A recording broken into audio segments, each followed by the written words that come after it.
오늘 회복과 준비를 위한 금요일에 오신 여러분들 주의 이름으로 축복하고 환영합니다. 우리가 이 시편 14편 1절에서 7절 말씀을 가지고 의인의 삶과 악인의 삶이라는 제목으로 함께 말씀을 살펴보고자 합니다. 우리가 이 시편 말씀을 통해서 우리가 끊임없이 확인하게 되는 사실은 의인과 악인의 서로 다른 모습을 잘 보여주고 있습니다. 그 대표적인 예로서 시편 1편만 보더라도 의인이 어떠한 자인가, 하나님 앞에서 왜 복된 자인가에 대해서 자세하게 우리에게 말씀해 주고 있다는 것입니다. 악인의 꾀를 따르지 아니하고 죄인의 길에 서지 아니하면서 오만한 자리에 앉지 아니한다고 말씀하고 있습니다.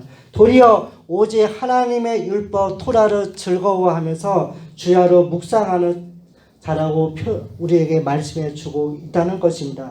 의인에 대하여 이렇게 표현하고 있다면 악인은 의인과 전혀 다른 길을 가는 자들이 분명합니다. 그래서 시편 1편 마지막 절에 보면 무릇 의인의 길을 하나님께서 인정하시나 악인의 길을 망하이로라고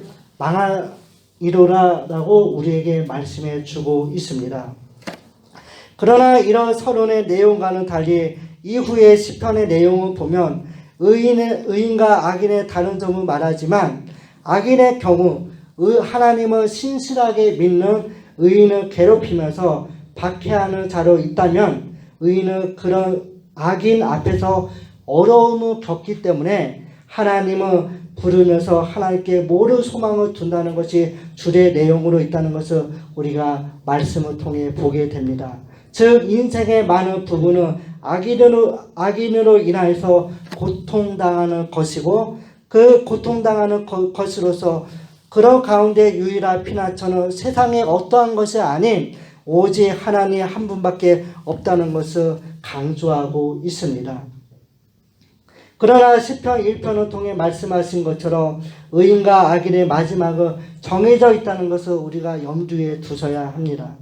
의인은 마치 시냇가에 심은 나무와 같아서 철을 따라 열매를 맺고 그 잎사귀가 마르지 아니함과 같다면 악인은 그렇지 않은 자로 있을 뿐이며 의인의 모든 길을 하나님께서 인정하시는 반면 악인의 길은 망한다고 말씀하고 있습니다.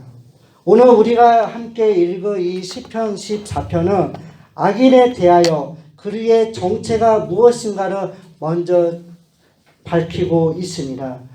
우리가 읽었던 이 시편 14편은 다윗의 시 인도자를 따르는 노래라고 되어 있는데 다윗의 1절을 통해서 이 악인의 정체에 대해서 이렇게 설명하고 있습니다. 우리가 아까 전에 읽었던 이 1절에 있는 말씀처럼 어리석은 자에 대해서 말하면서 그의 마음에 이르기를 하나님이 없다 하는도라 그를 부패하고 그의 행실이 가증하고 선을 행하는 자가 없다라고 이렇게 말하고 있습니다. 악인이 어떠한 자라면 어리석은 자고 하나님이 없는 자라고 정의하고 있다는 것입니다. 일반적으로 어리석다고 말할 때는 사전적인 의미로서 슬기롭지 못하고 둔한 사람을 가리키고 있는데 그러나 지금 성경이 어리석다고 말할 때는 하나님 우리를 지으신 그 하나님의 존재 자체를 인정하지 않고 두려워하지 않고 즉 하나님을 경외하지 않고 더 나아가서 로마서 1장 18절에 있는 말씀처럼 더 나아가서 불의로 진리를 막는 사람들에 대해서 어리석다고 성경은 우리에게 말씀해 주고 있습니다. 물론 세상적인 의미에서 지혜롭다고 하는 사람들, 예를 들어 학식이 많고 그 수준이 높은 사람들에게 어리석은 사람들이라고 말한다고 하면 그 사람들은 매우 불쾌해할 것입니다.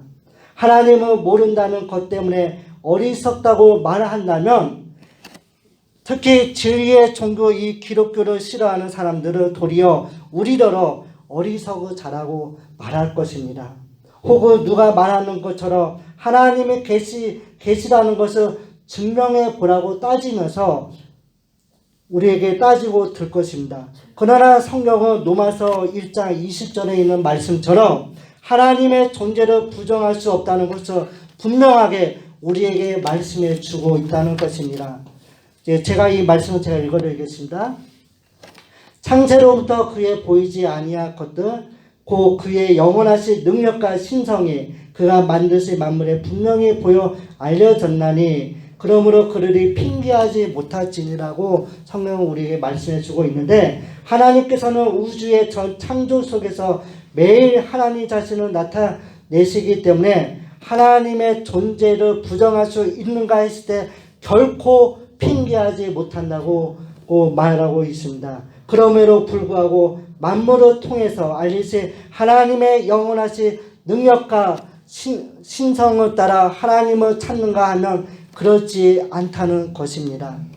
하나님이 없다고 말하는 자를, 즉 악인의 특징이 무엇인가 했을 때 부패하고 그 행실이 가증하라는 것을 말해주고 있습니다. 부패하라는 것을 말할 때 쉽게 말하면 하나님으로부터 부여받은 그 영적 생명력을 상실한 상태를 말해주고 있습니다.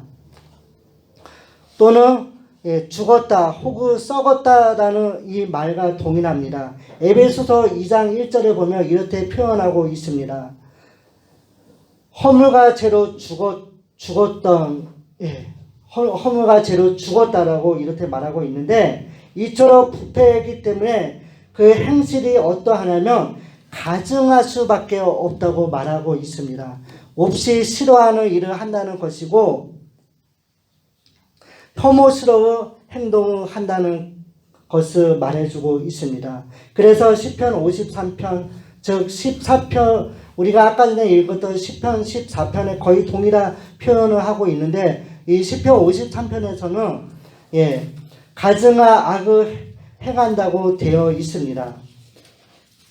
때문에 다윗은 선을 행하는 자가 없다고 우리에게 말씀해 주고 있는데, 로마서 3장 12절에 있는 표현처럼 본다면 선을 행하는 자가 없나니 하나도 없다고 우리에게 말씀해 주고 있다는 것입니다. 하나님이 없다고 말하는 자는 단지 하나님이 없다는 사고로서만 끝나지 않습니다. 하나님이 없다고 하는 자들은 반드시 그의 모습 속에서 가증한 행동을 동반하게 되어 있습니다. 좀 더 정확하게 말한다면 어떤 경우에 가증한 행동을 동반하는 것이 아니라 항상 늘 끊임없이 가증한 행동을 한다는 것입니다. 그리고 그런 의미에서 어리석은 자, 악인의 특징을 선이라고 할 만한 것을 결코 내놓을 수 없는 자들이라는 것입니다. 2절과 3절도 보시면 하나님이 없다고 하면서 온갖 가증한 악을 행하는 자들에 대해서 하나님께서는 그들의 모든 것을 다 지켜보고 계신다고 말씀해 주고 있습니다. 물론 하나님은 하늘에만 계시지 않습니다. 어디에나 계시며 그분이 안 계시는 곳이 없습니다. 우리가 여기 기억해야 할 것은 자연과 신이 동일해서 모든 것이 자연이 신이라고 주장하는 이 범신론자들이 주장하는 것처럼 어디에나 계시라고 해서 이것도 하나님 저것도 하나님이라는 그런 의미가 아니라는 것을 우리가 기억해 주시기 바랍니다. 시편을 통해서 하나님이 하늘에 계신다는 것은 장소적인 의미가 아니라 하나님이 모든 것을 지켜보고 계시다는 것을 그런 방식으로 우리에게 말씀해 주고 있을 뿐입니다. 사람은 땅 위에 있지만 하나님은 하늘과 땅 위에서 일어나는 모든 일에 대하여 다 알고 계신다는 그런 의미이기도 합니다. 다시 말씀드리지만 인간의 어리석음은, 하나님을 알지 못하는 인간의 어리석음은 단순히 어리석음으로만 끝나지 않습니다. 성경에 우리에게 알려주고 있는 것처럼 어리석기 때문에 모두 악을 행하는 길로 가게 되어 있다고 우리에게 누누이 말씀해 주고 있습니다. 부패와 본성을 갖고 있기 때문에 늘 끊임없이 어떻게 하면 죄를 지을까 그런 생각을 하면서 죄를 향해서 가고 있다는 것입니다. 죄를 향하되 돌이키는 일이 없습니다. 그런 의미에서 어리석음은 모두 악의 뿌리이고 하나님을 알지 못하는 것 자체가 죄라고 성경은 우리에게 말씀해 주고 있다는 것입니다. 다윗은 4절 이하에서 여느 시편과 동일하게 악인이 의인을 괴롭히는 것을 말해주고 있습니다. 예, 제가 4절 말씀을 제가 읽어드리겠습니다. 죄악을 행하는 자마다 다 무지하냐? 그들이 떡 먹듯이 내 백성을 먹으면서 여호와를 부르지 아니하는도다. 예, 이렇게 말씀하고 있는데, 즉 앞서 저들이 부패하고 가증하여 선을 행하지 않는다고 할 때 그들의 열매는 악을 행하는 데 있고, 그 악은 바로 의인을 괴롭히는 데 있다는 것을 잘 보여주고 있습니다. 악을 행하는 자는 다 무지하냐? 그들이 떡 먹듯이 내 백성을 먹으면서 여호와를 부르지 아니하는도다. 일단 죄인을 행하는 자는 죄악을 행하는 자는 무지하라고 말하면서 그들을 하나님을 간절히 부르지 아니하는 자로 말해주고 있습니다. 역으로 말하면 참된 지식은 하나님을 부르는 데 있다고 볼 수 있습니다. 어쨌든 지금 하나님이 없다고 말하는 이 어리석은 자들의 행동을 보십시오. 이 어리석은 자들은 하나님께서 하늘 위에서부터 인간의 행위를 감찰하심에도 불구하고 모두 곁길로 나가버려서 하나님께서 말씀하신 것뿐만 아니라 더욱 심하게 하나님의 백성을 떡 먹듯이 먹는다고 말씀해 주고 있다는 것입니다. 더 이상 양심이라고 없는 듯 보이고 마귀의 종으로서 완전히 눈이 멀게 되어 선한 분별력과 이해력을 전적으로 상실할 것으로 우리에게 말씀해 주고 있다는 것입니다. 이런 측면에서 성도가 살아가는 것은 무엇인가 살펴보게 되면 지금 4절 말씀을 통해 표현하고 있는 것처럼 무지한 자를, 다시 말해서 우리를 떡 먹듯 먹는 자를 속에서 우리는 살아가고 있다는 것을 보여주고 있습니다. 마태복음 10장 16절에 보면 예수님께서 이렇게 말씀해 주고 있습니다. 예, 마치 예수님께서는 12제자를 이스라엘의 잃어버린 양에게 보내실 때 이렇게 말씀하고 계신다. 보라, 내가 너희를 보냄이 양의 이리 가운데 보냄과 같다고 말씀하신 것과 같습니다. 예, 우리가 살아가고 있는 이 시대의 이 악인들의 모습을 보면서 우리가 살아가고 있는 이 시대와 예수님께서 제자들을 그들에게 보내실 때 하셨던 그 말씀을 다시 한번 생각해 보게 됩니다. 그럼에도 불구하고 우리가 다른 것은 무엇입니까? 저들은 하나님이 그들을 지으셨지만 그들을 하나님의 아버지라고 부르지 않습니다. 하나님이 아닌 다른 것들을 부르고 있습니다. 스스로 지혜 있다 하지만 어리석게 되어 썩어지지 아니하는 것과 하나님의 영광은 썩어진 사람과 새와 짐승과 기어라 있는 동물의 모양의 우상으로 바꾸어 그것들을 부를 뿐입니다. 하나님이 아닌 다른 것들을 신으로 섬기고 있습니다. 소위 하나님을 믿을 바에 나의 힘을 믿으라는 논리로 다르지 않습니다. 그러나 우리는 어떠한 자들입니까? 우리는 이 세상 만물을 창조하시고 창조하신 만물에 대하여 섭리하시는 하나님은 아버지로 부르는 자들이라는 것입니다. 그분만은 우리가 의지해야 하고 우리의 모든 사정은 그분만이 우리의 모든 것을 다 알고 계십니다. 그렇기 때문에 우리가 정말 나는 하나님의 자녀라는 사실을 우리가 잊지 말아야 할 것입니다. 또한 5절과 6절을 보면 저들이 떡 먹듯 하나님의 백성을 먹는다고 말했지만 바로 그러할 때에 저들이 두려워 떨게 될 것을 말씀해 주고 있습니다.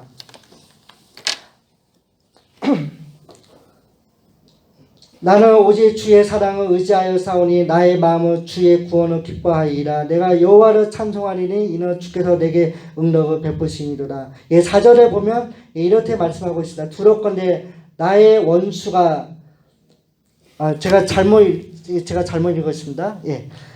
5절에 보면 그러나 거기서 그를 두려워하였으니 하나님의 의인의 세대에 계심이노라. 그를 두려워하고 두려워한다고 두 번 반복하고 있습니다. 두려워하였고 두려워하였으니 하나님의 의인의 세례에 계심이로라. 너희가 가난한 자의 계획을 부끄럽게 하나 오직 여호와는 그의 피난처가 되시리로라. 왜 저들이 두려워하게 됐는가 보면 하나님의 의인의 세례에 계심을 그들이 보았기 때문입니다. 처음에는 하나님이 없다고 생각했습니다. 하나님이 없기 때문에 부패와 본성을 가지고 부패와 행위를 서슴없이 해도 괜찮다고 그들은 생각했습니다. 여전히 사람의 눈을 속여가면서 악을 행하는 것이 그들의 모습이었다고 성경은 우리에게 누누이 말씀해 주고 있다는 것입니다. 그러나 하나님은 반드시 자신을 드러내십니다. 드러내시되 어떻게 드러내십니까? 누구와 함께 계신다는 것을 드러내시는가 살펴보면 의인의 세례에 함께 계심을 드러내신다는 것입니다. 특히 여기서 보면 의인에 대해서 가난한 자로 표현하고 있는데 악인에 의해 모든 것을 빼앗겼기 때문에 가난하다는 말을 사용한 것이라고 말할 수도 있지만 하나님 외에 가진 것이 없다는 측면에서 저들이 우리를 가난하다고 생각하는 그런 면도 생각해 볼 수가 있습니다. 그러나 우리가 여기서 기억해야 할 것은 성도의 위로가 바로 여기에 있다는 것입니다. 하나님께서 자기의 백성을 끝까지 포기하지 않을 뿐만 아니라 마침내 하나님께서는 하나님의 백성들의 옹호자가 되신다는 것을 드러내고 있습니다. 비록 우리를 괴롭히는 악한 무리들 가운데 있지만 그럼에도 불구하고 우리가 용기를 가질 수 있는 것은 하나님께서 반드시 그들을 심판하시고 그 심판하시는 하나님으로 인해서 그들을 두려워 떨면서 살고 있다는 것을 우리가 기억해야 합니다. 반면 하나님께서 저들에게 나타내실 때에는 결코 국률과 은혜가 아닌 공의를 실행하시는 분으로 나타나기 때문에 저들을 두려워할 수밖에 없습니다. 무엇보다 하나님께서는 마지막 날 심판주로 오십니다. 심판하실 하나님 앞에서 감히 누가 두려워하지 않겠습니까? 심판을 생각하지 않고 있다가 심판대 앞에 선다면 그것도 모든 것을 감찰하고 계신 하나님 앞에 선다면 어떻게 했습니까? 두렵고 떨리지 않습니까?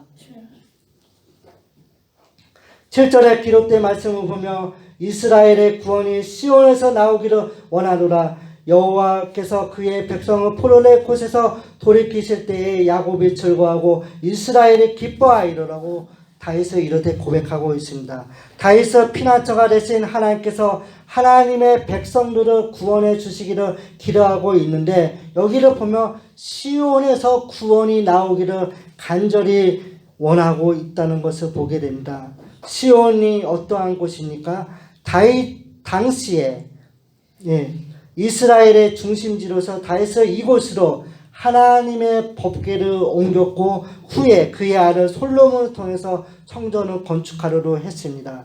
시온이란 한마디로 하나님께서 계신 곳이라는 의미로서 이스라엘의 구원이 시온에서 나오기 원한다는 것은 바로 하나님께서 친히 하나님의 신실한 백성들을 구원해 주시기를 원하는 것과 같습니다. 시편 14편을 통해 말씀하고 있는 것처럼 하나님이 없다고 하는 자들이 득세하는 이 세상 그리고 그의 부패성 때문에 끊임없이 악을 행하는 세상 그리고 그의 악행으로 말미암아 하나님의 백성이 고통을 당하고 있지만 하나님은 반드시 나타나실 것입니다. 하나님께서는 한시적으로 때를 따라 하나님의 공의를 이 땅에 펼치기로 하십니다. 그때 하나님의 백성을 즐거워하고 기뻐할 수 있는 것입니다. 그러므로 우리의 소망은 지금 현재 상태에 있는 것이 아니라 언제든지 어느 때든지 기도할 수 있는 대상이 있고 우주 만물을 창조하시고 섭리하시는 하나님의 계신다는 데 있다는 것을 우리가 기억해야 합니다. 그분은 지금도 우리를 내려다 보고 계시며 우리와 함께하고 계신다는 것을 우리가 기억해야 합니다. 말씀을 마치고자 합니다. 우리가 이 땅에서 살아가면서 어려운 상황 가운데 있지만 우리와 함께 하시는 하나님께서 항상 우리를 지키시고 보호하신다는 사실과 우리의 구원은 우리가 아닌 하나님께로부터 나온다는 사실을 우리가 기억해야 합니다. 하나님이 분명히 살아서 역사하시고 지금도 우리와 함께 하시는 임마누엘의 하나님이심을 우리가 확신하고 우리가 그 소망 가운데 살아가시기 바랍니다. 지각이 있어 하나님을 찾고 소망 속에서 하나님을 바라보면서 살아갈 때 하나님은 반드시 우리를 이 부패한 세상 속에서 구원하시며 하나님의 나라의 기쁨과 평강을 우리에게 허락해 주실 것입니다.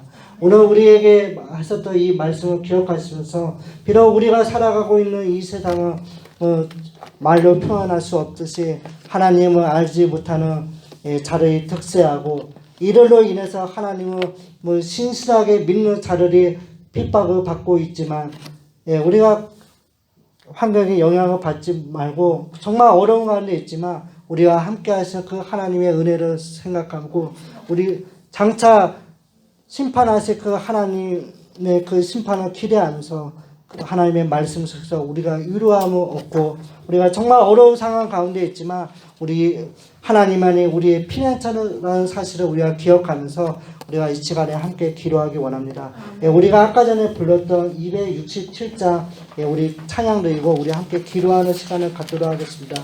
우리가 온전히 하나님의 말씀 가운데 우리 자신을 살펴보면서 우리의 신앙이 회복되어 갈 수 있도록 하나님만이 우리의 피난처임을 우리가 기억하고 우리가 이 땅에 살아가면서 그리스도인으로서의 구별된 삶을 살아갈 수 있도록 우리가 함께 이 시간에 우리가 함께 기도하는 시간을 갖도록 하겠습니다.